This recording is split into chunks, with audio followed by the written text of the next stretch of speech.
যাকাত আর সদকা মানে সাদাকা এর মধ্যে পার্থক্য কি? সাদাকা মানে হলো আসলে সাধারণ দান, যেটা মানুষ তার সাধ্য মোতাবেক দিতে পারে, যেটার জন্য নির্ধারিত কোনো আসলে মানে সীমানা নেই, নির্ধারিত কোনো সংখ্যা নেই, নির্ধারিত কোনো সময় নেই, তাই না? নির্ধারিত কোনো শ্রেণী পেশা নেই, নির্ধারিত কোনো খাত নেই, আপনি অবারিতভাবে দিতে পারেন, তাই না? এইটা হলো সাধারণ সাদাকা দান।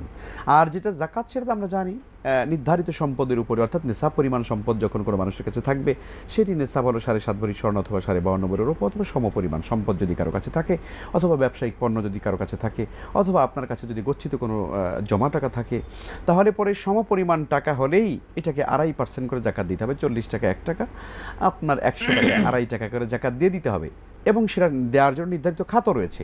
তো এইটা হলো জাকাত, এবং জাকাত ব্যক্তির উপরে ফরজ করা হয়েছে, না দিলে পরে কঠিন শাস্তির কথা বলা হয়েছে। তো কাজেই আপনি জাকাত এটা ফরজ, আর সাদাকা হলো নফল। আমরা দুটোই করার চেষ্টা করব। অনেকে আছে যে ঠিক আছে আল্লাহ যেহেতু জাকাত ফরজ করেছেন, সাদাকা দিব না, জাকাতই দিব না, এটা হওয়া উচিত না। জাকাতও দিব এবং সাধ্য মোতাবেক সাদাকা করার চেষ্টা করব।